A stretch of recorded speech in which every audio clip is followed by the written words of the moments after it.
Welcome back to a Red Shirt video.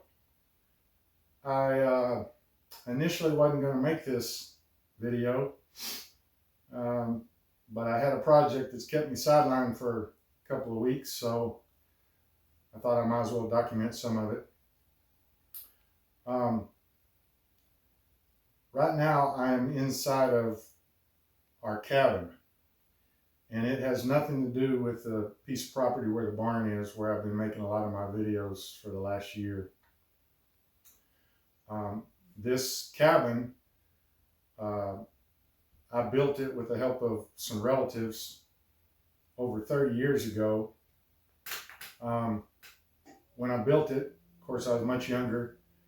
I was working an hourly job, so I had limited time. I was being paid hourly, so I was limited funds, limited experience because I was much younger, and I'm not a builder by trade.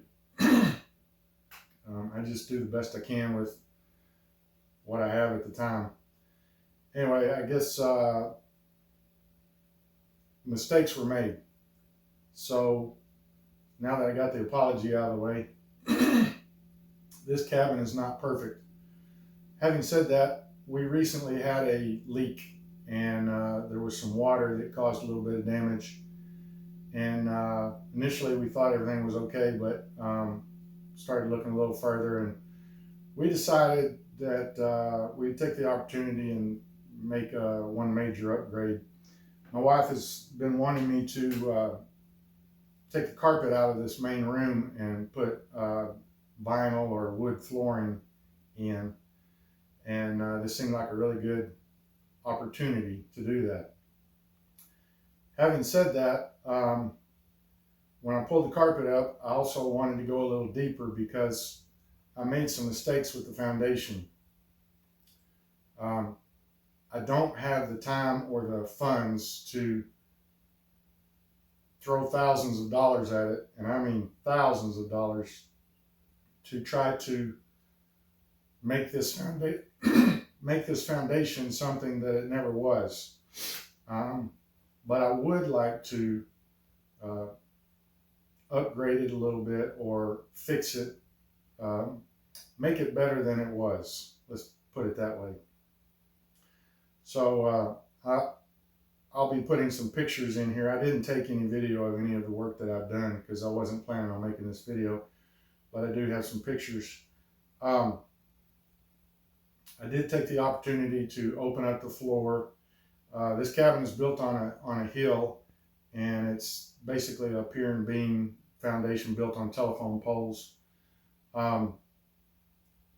So I opened up the floor, and I decided to do some structural strengthening. Like I said, I can't fix all the problems, but I did help it quite a bit. I added blocking. I also used construction adhesive, which I did not do the first time, and I used a lot more screws this time, trying to get the floor to be more stiff, which it seems to be quite a bit. So having said that, I've got the living room finished, and here in just a second I'll show you a little bit of what I got done. Not all the furniture's back in place, and I still got stuff out of place here and there. But what I need to do is I've got another week or two left, and I hope I don't have to use all that time, but I want, behind you is the kitchen, and I want to get all that opened up, do a little bit of repair work, and then put new flooring in there. So that's where I've been and what's been going on, and I'll show you a little bit of video as I'm going forward, and we'll see where that leads us. All the area underneath the table and the chairs is just temporarily laid. I've got to pull that up, and then in the kitchen we have what used to be, well, it still is, an old sheet of vinyl that's going to be coming up, and then under that is plywood, and the plywood has some soft spots in it, so I'm going to be cutting out some of those and replacing some of that, and then adding extra screws and trying to stiffen it up. I may add some blocking too, trying to stiffen it up. But the next thing I'll be doing probably this evening is I've got to move all the furniture out of the kitchen. I've got to move the table. I've got to move that buffet hutch. There's 2 refrigerators in there, a big one and a little one, and then an apartment size stove. So all of that has to come out so I can have clean access to the floor.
So that came out a lot better than I thought it would. The glue didn't stick near as much. There's mostly along this front row right here, I've got some spots, but I got most of it up, and it doesn't have to be 100% up. This other floor will lay right over. I got the top of all of it off. I'm going to pull up this,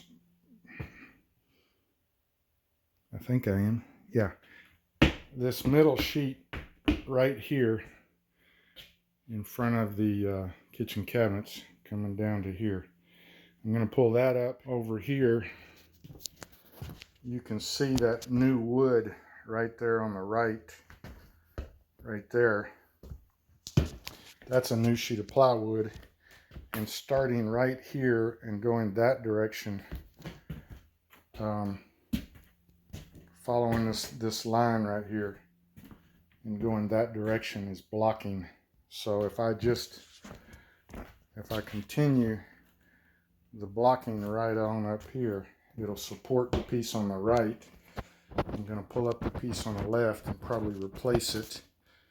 And then I'd like to cut out a section of this in front of the bathroom, because there's a squeak under here, and I would love to find.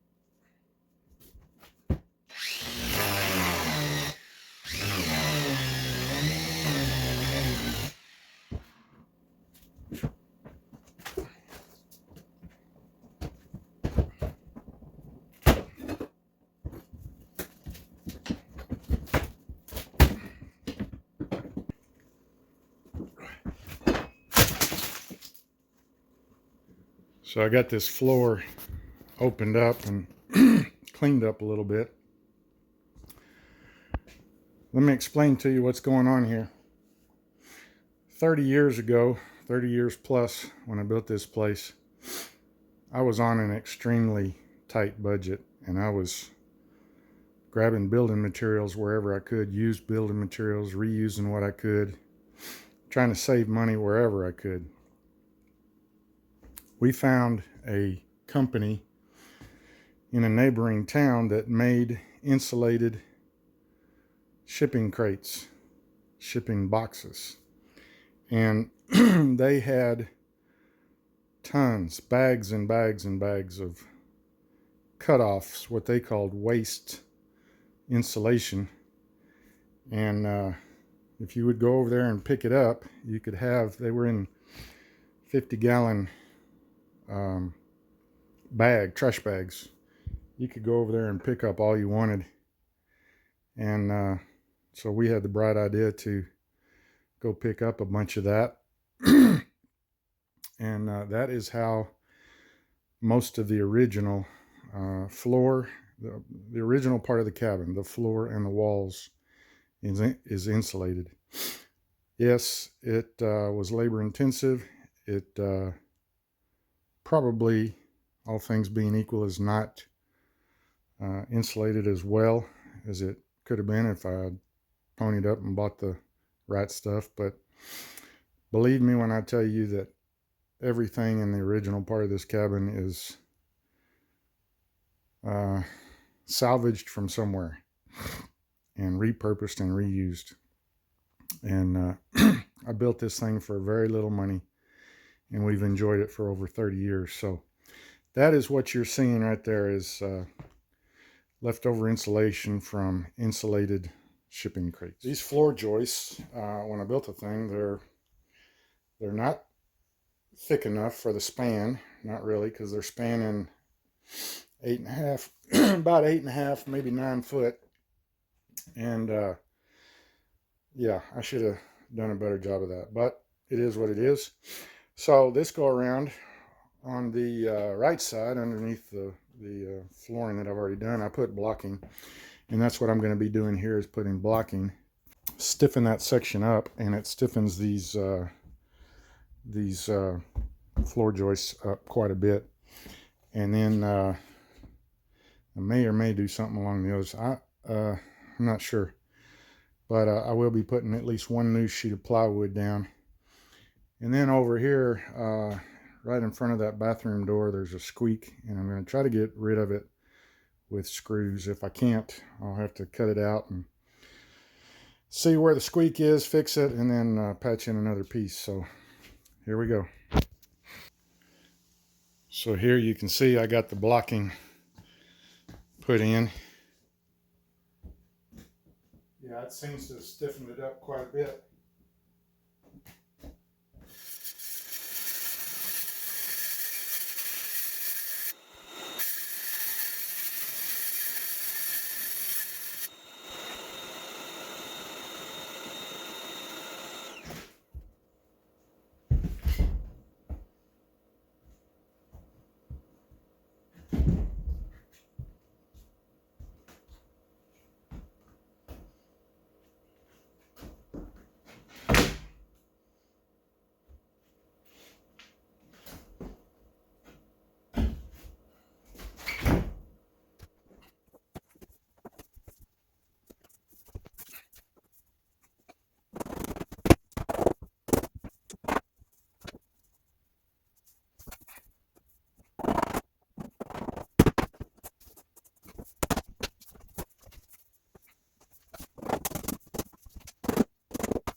So one thing you'll notice here as I'm putting this flooring down, it's really easy to install.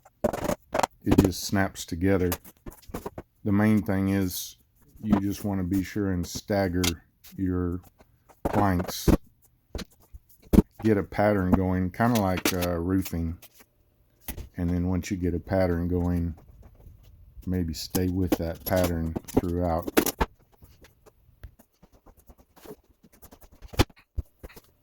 This product has a rubberized backing, so it's got a little bit of cushion to it, and it's designed to float over the floor. It's not glued down. It does allow it to move and expand with the temperature changes, and you are not supposed to put it hard up against the walls. You're supposed to leave a small gap to allow this product to expand and contract. And yes, it is a floating floor. That's the reason that I pulled up the molding along the walls, and then after the installation is complete, you put the molding back down to cover up that crack. It makes a nice clean installation.